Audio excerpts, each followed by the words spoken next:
Just married journey ಬಗ್ಗೆ ನಿಮ್ಮ ಪಾತ್ರದ ಬಗ್ಗೆ. ಧನ್ಯವಾದಗಳು. ಭಾಳ ಸುದೀರ್ಘವಾಗಿ ಪರಿಚಯ ಮಾಡಿಕೊಟ್ಟಿದ್ದೀರಾ. ಸುಂದರವಾಗಿ ಕನ್ನಡ ಮಾತಾಡ್ತೀರಾ, ಕೇಳಕ್ಕೆ ಭಾಳ ಮಧುರವಾಗಿದೆ. ಎಲ್ರಿಗೂ ನಮಸ್ಕಾರ. ಇವತ್ತಿನ ಈ ಸಂಜೆಯ ಕಾರ್ಯಕ್ರಮಕ್ಕೆ ಆಗಮಿಸಿರುವಂತಹ ನಮ್ಮೆಲ್ಲ ತಂಡದ ಎಲ್ಲ ಬಹಳ ಪ್ರತಿಭಾವಂತ ತಂತ್ರಜ್ಞರು ಮತ್ತು ಕಲಾವಿದರು ಅವರೊಟ್ಟಿಗೆ ಈ ಕಾರ್ಯಕ್ರಮದಲ್ಲಿ ಮಾಧ್ಯಮದ ಮುಂದೆ ಹೀಗೆ ನಿಮ್ಮೊಟ್ಟಿಗೆ ಮಾತನಾಡ್ತಾ ಇರೋದು ಬಹಳ ಸಂತೋಷದ ವಿಷಯ. ಅನೇಕ ಜನ ಅನೇಕ ವಿಷಯಗಳನ್ನ ಪ್ರಸ್ತಾಪ ಮಾಡಿದ್ದಾರೆ. ಅವರು ಶಾಂತಿಯವರು ಇರಬಹುದು, ಶ್ರೀಮನ್ ಇರಬಹುದು, ತಮ್ಮ ತಮ್ಮ ಅನುಭವಗಳನ್ನ ಹೇಳ್ಕೊಂಡಿದ್ದಾರೆ. ನನ್ನ ಅನುಭವವನ್ನು ನಾನು ಹೇಗೆ ಹೇಳಿ, ನಾನು ಇದೀನೋ ಇಲ್ವೋ ಸಿನಿಮಾದಲ್ಲಿ ಎಡಿಟ್ ಮಾಡಿಬಿಟ್ಟಿದ್ದೀರಾ ತೋರಿಸಲ್ಲ ಅಂತೇನು ಹಠ ಮಾಡ್ತಾರೆ, ನೋಡೋಣ ಅದೇನಿದೆ ಅಂತ. ಹಾಗಾಗಿ ಚಿತ್ರದ ಬಗ್ಗೆ ನಾನು ಮಾತಾಡೋಕ್ಕಾಗಲ್ಲ ಅಥವಾ ಕತೆ ಬಗ್ಗೆ ಮಾತಾಡೋಕ್ಕಾಗಲ್ಲ. ಖಂಡಿತ ಅನುಭವದ ಬಗ್ಗೆ ಮಾತಾಡ್ಬೋದು. ಇಲ್ಲಿ ಕೂತಿರೋ ಯಾರ ಜೊತೆನೂ ನಾನು ಕೆಲಸ ಮಾಡಿಲ್ಲ ಈ ಸಿನಿಮಾದಲ್ಲಿ. ನನ್ನ ಅತ್ಯಂತ ಪ್ರೀತಿಯ ಸ್ನೇಹಿತೆಯಾದ ಶ್ರುತಿಯವರಿರಬಹುದು, ದೇವರಾಜ್ ಅವರಿರಬಹುದು, ಅಥವಾ ಶೈನ್ ಮತ್ತು ಅಂಕಿತಾ, ಶ್ರೀಮನ್ ಅವರು ಬಹಳ ಹಳೆಯ ಪರಿಚಯ. ಅವರು ನನಗೆ ಒಂದು 20 ವರ್ಷ ಅಲ್ಲ ಶ್ರೀಮನ್? 20 ವರ್ಷದ ಮೇಲೆ 25 ವರ್ಷ ಇರ್ಬೋದಾ ಅಂತ. ಹಾಗೆ ಅನೇಕರು ಇದ್ದೀರಾ. ನಿಮ್ಮ ಯಾರ ಜೊತೆನೂ ಕೆಲಸ ಮಾಡೋ ಅವಕಾಶ ನನಗೆ ಸಿಕ್ಕಿಲ್ಲ. ಆದರೆ ಅಭಿನವ್ ಜೊತೆ ನಾನು ಕೆಲಸ ಮಾಡಿದೆ ಈ ಚಿತ್ರದಲ್ಲಿ. ಬಹಳ ಖುಷಿ ವಿಷಯ. ಸಾಮಾನ್ಯವಾಗಿ ಅವ್ರು ಹೇಳಿದ್ರು, ಅದನ್ನು ಪ್ರಸ್ತಾಪ ಮಾಡಿದ್ರು, ಒಬ್ಬ ಮಹಿಳಾ ನಿರ್ದೇಶಕಿ ಬಂದು ಹೀಗೊಂದು ಕಥೆ ನಾನು ಮಾಡ್ತಾ ಇದ್ದೀನಿ ಅಂತಾಗ ನೀವು ಹೇಳಿದ ಹಾಗೆ ಶ್ರುತಿಯವ್ರ ಡೈಲಾಗ್ ಇರೋ ಹಾಗೆ ಶಬರಿ ಥರ ಕಾಯ್ತಾ ಇರಬೇಕಾಗತ್ತೆ ನಿರ್ಮಾಪಕರಿಗೆ. ಆದರೆ ಅಜನೀಶ್ ಅವರು ನಿಜವಾಗ್ಲೂ ಪ್ರತಿಭೆಗೆ ಅಥವಾ ಕಲೆಗೆ ಯಾವುದೇ ತಾರತಮ್ಯ ಇರೋದಿಲ್ಲ. ಲಿಂಗ ತಾರತಮ್ಯ, ಹೆಣ್ಣು ಗಂಡು ಅಂತ ಇರಲ್ಲ ಕಲೆಗೆ ಮಾತ್ರ.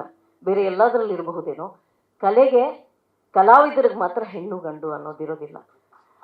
ಪ್ರತಿಭೆ ಅನ್ನೋದಕ್ಕೆ ಈ ಲಿಂಗಭೇದ ಇರೋದಿಲ್ಲ ಅನ್ನೋದನ್ನು ಅಜನೀಶ್ ಅವರು ಬಾಬಿ ಅವ್ರನ್ನ ಈ ಸಿನಿಮಾ ಜಸ್ಟ್ ಮ್ಯಾರಿಡ್ ಸಿನಿಮಾ ಬೆಳಕಿಗೆ ತರೋಕೆ ಮೂಲಕ ಅವರದನ್ನು ಇವತ್ತು ನಿರೂಪಿಸಿದ್ದಾರೆ. ಸ್ವತಃ ಬಹಳ ಇಡೀ ವಿಶ್ವಕ್ಕೆ ಕನ್ನಡವನ್ನು, ಕಾಂತಾರವನ್ನು, ಕನ್ನಡದ ಹಾಡುಗಳನ್ನು, ಕನ್ನಡದ ಸಂಗೀತವನ್ನು ಕೊಂಡೊಯ್ದಂತಹ ಅತ್ಯಂತ ಪ್ರತಿಭಾವಂತ ಸಂಗೀತ ನಿರ್ದೇಶಕರು. ಅವರು ನಿರ್ಮಾಪಕರಾಗಿ ನನಗೆ ಗೊತ್ತಿರೋ ಹಾಗೆ ಹಿ ನೆವರ್ ಇಂಟರ್ಫಿಯರ್ಡ್ ಅಲ್ಲ Bobby in the production. Because ಅವರು ಯಾವತ್ತೂ ನನಗೆ ಹಾಗೆ ಹಸ್ತಕ್ಷೇಪ ಮಾಡಿದ್ದನ್ನು ನಾನಂತೂ ನೋಡಿಲ್ಲ. ಒಬ್ಬ ಪ್ರೊಡ್ಯೂಸರ್ ಆದವ್ರಿಗೆ, ನಿರ್ಮಾಪಕರಾದವ್ರಿಗೆ ಎಲ್ಲದರಲ್ಲೂ ಮೂಗು ತೂರಿಸ್ಬೇಕು ಅಂತ ಅನ್ನಿಸ್ತಾ ಇರುತ್ತೆ. ಅದರಲ್ಲೂ ವಿಚಾರ ಗೊತ್ತಿರೋರು ಬೇರೆ ಇವರು. ಬರೀ ಹಣ ಹೂಡಿಕೆ ಮಾಡೋರಲ್ಲ, ಸ್ವತಃ ಕಲಾವಿದರು. ಸೊ ಇಲ್ಲೇನೋ ಮೂಗು ತೋರಿಸೋಣ ಅಂತ ಅವ್ರಿಗೆ ಅನಿಸಿರ್ಬಹುದೇನೋ, ಆದರೆ ಆ ಥರದ ಹಸ್ತಕ್ಷೇಪ ನಾನಂತೂ ನೋಡಿಲ್ಲ ಅವ್ರು ಮಾಡಿದ್ದನ್ನು. ಹಾಗಾಗಿ ಅವರಿಗೆ ಅದಕ್ಕೆ ಅಭಿನಂದನೆಗಳು. ಬಹಳ ನೀವು ತಾಳ್ಮೆಯಿಂದ ಈ ಚಿತ್ರವನ್ನು ಅವರ ಮಗು ಅಂತ ಅವ್ರಿಗೆ ಬಿಟ್ಟು ಅವರು ಅದಕ್ಕೆ ಈ ತಿದ್ದಿ ತೀಡಿ ರೂಪ ಕೊಟ್ಟು ಜಗತ್ತಿನ ಮುಂದೆ ನಿಲ್ಲಿಸೋ ಹಾಗೆ ಮಾಡಿದ್ದೀರಿ. ಈ ಪಾರ್ವತಿಗೆ ಶ್ರೀಗಂಧದಲ್ಲಿ ಒಂದು ಹುಡುಗನನ್ನು ತಯಾರಿಸ್ತಾರೆ ಪಾರ್ವತಿ, ಹಾಗೆ ಪುರಾಣದಲ್ಲಿ ಬರುತ್ತಲ್ವ, ಶಿವಪುರಾಣದಲ್ಲಿ. ಹಾಗೆ ಅವರು ಆ ಸಂಪೂರ್ಣ ಜವಾಬ್ದಾರಿಯನ್ನು ಬಾಬಿ ಅವ್ರಿಗೆ ಕೊಟ್ಟು ಅವರು ಪಕ್ಕ ನಿಂತು ನೀವು ಮಾಡಿ ಕೆಲಸ ಅಂತ ನಮ್ಮೆಲ್ಲರಿಗೆ ಅವರು ಪ್ರೋತ್ಸಾಹವನ್ನು ಕೊಟ್ಟಿದ್ದಾರೆ. ಅಜನೀಶ್ ಅವರಿಗೆ ವಿಶೇಷವಾದ ಧನ್ಯವಾದಗಳು. ಇನ್ನು ಬಾಬಿ ಅವ್ರ ಬಗ್ಗೆ ಹೇಳೋದಾಗಿದ್ದರೆ, the devil is in the details ಅಂತಾರೆ. ಸಾಮಾನ್ಯವಾಗಿ ಕೆಲಸ ಮಾಡುವಾಗ ಈ ಡೀಟೇಲ್ಸ್ ಇರುತ್ತಲ್ಲ, ಅದು ಪುರುಷರಿಗೆ ಕಾಣಿಸಲ್ಲ. ಅಂದರೆ ಯಾವುದೋ ಇಂಪಾರ್ಟೆಂಟ್ ಸೀನ್ ಇರುತ್ತೆ, ನಮ್ಮ ಸೆರಗ್ ಹೀಗೆ ತಿರ್ಕೊಂಡ್ಬಿಟ್ಟಿರುತ್ತೆ, ನಮ್ಮ ಕಣ್ಣಿಗೆ ಅದೇ ಕಾಣಿಸ್ತಾ ಇರುತ್ತೆ. ಈ ಡೈರೆಕ್ಟ್ರು ನಮ್ಗೆ ಹೇಳೋದಲ್ವಾ ಸೆರಗ್ ತಿರ್ಕೊಂಡಿದೆ ಅಂತ ಹೇಳೋದಲ್ವಾ ಅಂತ. ಆದರೆ ಅದು ಪುರುಷರಿಗೆ ಅದು ಗಮನಕ್ಕೆ ಬರಲ್ಲ. ಅವರು ಬರೀ ಅದು ನಮ್ಮ ಚೆಹರೆ ಎಕ್ಸ್ಪ್ರೆಷನ್ ಸರಿಯಾಗಿದೆಯಾ, ಸೀನ್ ಚೆನ್ನಾಗಿ ಬಂತಾ, ಡೈಲಾಗ್ ಚೆನ್ನಾಗಿ ಬಂತಾ ಅಂತ ನೋಡ್ತಾರೆ. ಆದರೂ ಬಾಬಿ ಹಾಗಲ್ಲ. ಆ ಒಂದು ದೃಶ್ಯದ ಸೌಂದರ್ಯವನ್ನು ಎಲ್ಲೂ ಕೆಡೋಕೆ ಅಥವಾ ಕೆಡಿಸೋಕೆ ಅವಕಾಶ ಮಾಡಿಕೊಡ್ಲಿಲ್ಲ. ಇದು ನಾನು ಬಹಳ ವಿಶೇಷವಾಗಿ ಅವರಲ್ಲಿ ಗಮನಿಸಿದ್ದು. ಅಂದರೆ ಒಂದು ಫ್ರೇಮ್ ಇದೆ ಅಂದರೆ ಆ ಫ್ರೇಮಲ್ಲಿ ಎಲ್ಲವೂ ಸುಂದರವಾಗಿರಬೇಕು. ಈ ಎಸ್ಥೆಟಿಕ್ಸ್ ಅಂತಾರಲ್ಲ, ಅದರ ಪ್ರಜ್ಞೆ ಬಹಳ ಇದೆ ಅವರಿಗೆ. ಹಾಗಾಗಿ ನನಗನ್ಸುತ್ತೆ ಸಿನಿಮಾ ಅನ್ನೋದು ಕಲೆ ತಾನೆ, it's art. So this piece of art, ಈ ಕಲೆಯ ಒಂದು ಪ್ರತಿ ಏನಿದೆ ಇದು ಅತ್ಯಂತ ಸುಂದರವಾಗಿರುತ್ತೆ ಅನ್ನೋದ್ರ ಬಗ್ಗೆ ಸಂಶಯ ಬೇಡ. ಎರಡನೇ ವಿಷಯ, ತುಂಬ ಹೊತ್ತು ನಾನು ಮಾತಾಡ್ತಾ ಇದ್ದೀನಿ ಅಂತ ಅನ್ಕೋಬೇಡಿ, ದಯವಿಟ್ಟು ಕ್ಷಮೆ ಇರಲಿ. ಇನ್ನೊಂದು ವಿಷಯ ಹೇಳ್ಬಿಡ್ತೀನಿ, ಒಬ್ಬ ಮಹಿಳೆ ಬಂದು ನಿರ್ದೇಶನ ಮಾಡ್ತೀನಿ ಅಂತ ಹೇಳೋದೇ ಬಹಳ ವಿರಳ, ಹಾಗಾಗಿ ಅವ್ರ ಬಗ್ಗೆ ಮಾತಾಡದೆ ಇರೋಕ್ಕಾಗಲ್ಲ. ಅನೇಕ ಜನ ನಾವು ಕಲಾವಿದರಿದ್ದೀವಿ, ಅದರ ಮಹಿಳೆಯರು ಎಷ್ಟು ಜನ ನಿರ್ದೇಶಕರಿದ್ದಾರೆ. ಹಾಗಾಗಿ ಬಾಬಿ ಬಹಳ ವಿಶೇಷ ಕನ್ನಡ ಚಿತ್ರರಂಗಕ್ಕೆ. ಅವ್ರನ್ನ ನಾವು ಒಂದು ಟ್ರೆಷರ್ ಆಗಿ ಕಾಪಾಡಬೇಕು ಅಂತ ನನಗನ್ಸುತ್ತೆ. ಅವರು ಮಾಡಿದ ಮತ್ತೊಂದು ಬಹಳ ವಿಶೇಷವಾದ ಒಂದು ಕೆಲಸ ಮಾಡೋ ಒಂದು ಅವರ ಶೈಲಿ.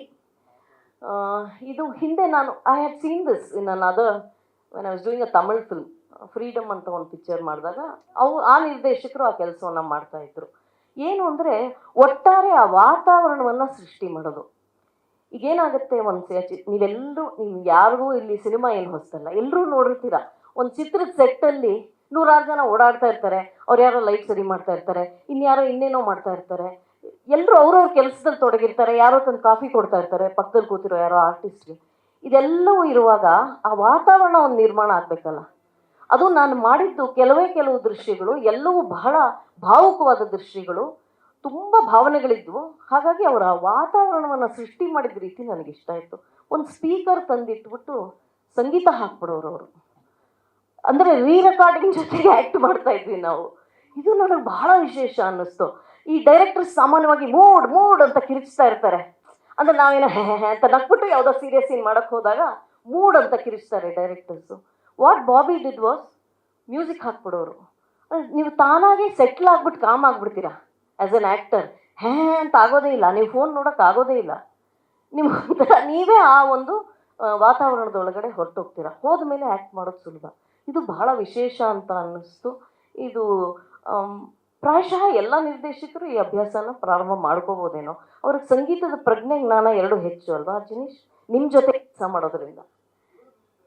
ಅದಕ್ಕೆ ಅಂದರೆ ಅವ್ರಿಗೆ ಆ ಸಂಗೀತ ಜ್ಞಾನ ಇರೋದ್ರಿಂದ ಅವ್ರಿಗದು ಸಂಗೀತದ ಸಮೇತವಾಗಿ ಇದು ಹೇಗೆ ನನಗೆ ಇದನ್ನು ಪದಗಳಲ್ಲಿ ವಿವರಿಸೋಕ್ಕಾಗ್ತಿಲ್ಲ, ಅಷ್ಟು ಚೆನ್ನಾಗಿ ಆ ವಾತಾವರಣ ಕ್ರಿಯೇಟ್ ಆಗಿಬಿಡೋದು. ಒಂದು ಸೀನ್ ಇದೆ, ನಾನು ಅವ್ರನ್ನ ಬೈಯೋ ಸೀನು, ಅಭಿನವ್ನ ಬೈಯೋ ಸೀನ್ ಒಂದಿದೆ. ಆ ಸೀನಲ್ಲಿ ಆ ಮ್ಯೂಸಿಕ್ಕೇ ಸಾಕಾಗಿತ್ತು ಅಂತ, ನಮ್ಗೆ ಅಳಕ್ಕೆ ಎಲ್ಲದಕ್ಕೂ ನಮ್ಮನ್ನು ಒಂಥರ ಹುರಿದುಂಬಿಸಿ ಒಂಥರ ನಮ್ಮನ್ನು ಮೂಡಕ್ಕೆ ತೊಗೊಂಡು ಹೋಗೋಕ್ಕೆ. ಹೀಗೆ ಅವರ ವಿಶೇಷತೆಗಳು ಬಹಳ ಇವೆ, ಹೇಳ್ತಾ ಹೋಗಬಹುದು. ಕಥೆಯ ಬಗ್ಗೆ ಹೇಳೋ ಹಾಗಿಲ್ಲ, ಯಾಕೆಂದ್ರೆ ಅವರೇನೋ ದೊಡ್ಡ ಸೀಕ್ರೆಟ್ ಥರ ಕಾಪಾಡ್ತಾ ಇದ್ದಾರೆ. ಇರಲಿ, 22ಕ್ಕೆ ಅದು ಗೊತ್ತಾಗುತ್ತೆ ಅಂತ ಅಂದ್ಕೊಂಡಿದ್ದೀನಿ. ಗೊತ್ತಾದಾಗ ಪ್ರಾಯಶಃ ಅದು ಚಿತ್ರದಲ್ಲಿ ಕೂರುತ್ತೆ ಅಂತ ಅಂದ್ಕೊಂಡಿದ್ದೀನಿ. ಶೈನ್ ಮತ್ತು ಅಂಕಿತಾ ಬಗ್ಗೆ ಸ್ವತಃ ಬಹಳ ಒಳ್ಳೆ ಕಲಾವಿದೆ, ನಾನೇನು ಹೇಳಬೇಕಾಗಿಲ್ಲ. ಅವಳು ರಾಜ್ಯ ಮಟ್ಟದಲ್ಲಿ ರಾಷ್ಟ್ರ ಮಟ್ಟದಲ್ಲಿ ಅವ್ರು ಹೇಳಿದ್ರಲ್ಲ, ಬಾಲಚಂದ್ರ ಅವ್ರ ಜೊತೆ ಕೆಲಸ ಮಾಡಿರೋ ಅನುಭವ ಇದೆ ಶ್ರುತಿಗೆ. ಆ ಶ್ರುತಿನೇ ಹೇಳಿದ್ರು, ಅಂಕಿತಾ ನೀವು ತುಂಬ ಚೆನ್ನಾಗಿ ಆ್ಯಕ್ಟ್ ಮಾಡ್ತೀರಾ ಅಂತ. ಎಷ್ಟು ವಿಶೇಷ ಅಲ್ವಾ, for another actor to say you are a good actor. ನಿಮ್ಗೆ ಅದು ನಿಮ್ಗೆ ನೀವಿನ್ನೂ ಹೆಜ್ಜೆ ಇಡ್ತಾ ಇದ್ದೀರಾ. ಅಷ್ಟು ಒಳ್ಳೆ ಕಲಾವಿದೆ ನಿಮ್ಮ ಬಗ್ಗೆ ಹೇಳಬೇಕು ಅಂದರೆ ನಿಜವಾಗ್ಲೂ ಆಶೀರ್ವಾದ. ಸೊ ಹಾಗಾಗಿ ನಿಮ್ಮ ಬಗ್ಗೆ ಬಹಳ ಹೆಮ್ಮೆಯಿಂದ ಅವ್ರು ಮಾತಾಡಿದ್ರು, ಅಯ್ಯೋ ಆ ಹುಡುಗಿ ತುಂಬ ಚೆನ್ನಾಗಿ ಆ್ಯಕ್ಟ್ ಮಾಡ್ತಾಳೆ ಕಣೆ ಅಂತ. ಶೈನ್ ಅವ್ರನ್ನ ನಾವು ನೋಡಿದ್ವಿ. I am looking forward to watch you in the film. ನಿಮ್ಗೆ ಒಳ್ಳೆ ಭವಿಷ್ಯ ನಿರ್ಮಾಣ ಆಗಲಿ ಕನ್ನಡ ಚಿತ್ರರಂಗದಲ್ಲಿ. ಇಬ್ಬರು ಹೆಸರು ಮಾಡಿ ಬೇರೆ ಬೇರೆ ಚಿತ್ರರಂಗಗಳೆಲ್ಲ ಸಂಚಾರ ಮಾಡ್ಕೊಂಡು ಬನ್ನಿ, ಆದರೆ ಕನ್ನಡಕ್ಕೆ ಪ್ರಾಮುಖ್ಯತೆಯನ್ನು ಕೊಡಿ. ಇಷ್ಟೊತ್ತು ನನಗೆ ಮಾತನಾಡೋದಕ್ಕೆ ಅವಕಾಶ ಕೊಟ್ಟಂತಹ ಎಲ್ರಿಗೂ ಧನ್ಯವಾದಗಳು. ಅನೇಕ ಜನ ತಂತ್ರಜ್ಞರೊಂದಿಗೆ ನಾವು ಕೆಲಸ ಮಾಡಿರ್ತೀವಿ. ಅವರು ಪಾರ್ಥಿಬನ್ ಅವ್ರು ಇರಬಹುದು, ಅವ್ರು ಇವತ್ತಿಲ್ಲ ಅಂತ ಕಾಣುತ್ತೆ. ಎಲ್ಲರ ಜೊತೆಗೂ ಕೆಲಸ ಮಾಡುವಂತಹ ಅವಕಾಶ ನಮಗೆ ಸಿಕ್ಕಿದೆ. ಆ ಅವಕಾಶಕ್ಕಾಗಿ ಮತ್ತೊಂದು ಸರ್ತಿ ನಾನು ಬಾಬಿ ಅವರಿಗೆ ಮತ್ತು ಅಜನೀಶ್ ಅವರಿಗೆ ನನ್ನ ಹೃದಯಪೂರ್ವಕ ಕೃತಜ್ಞತೆಗಳನ್ನು ಈ ಮೂಲಕ ಸಮರ್ಪಿಸ್ತಾ ಇದ್ದೀನಿ. ಧನ್ಯವಾದಗಳು, ನಮಸ್ಕಾರ.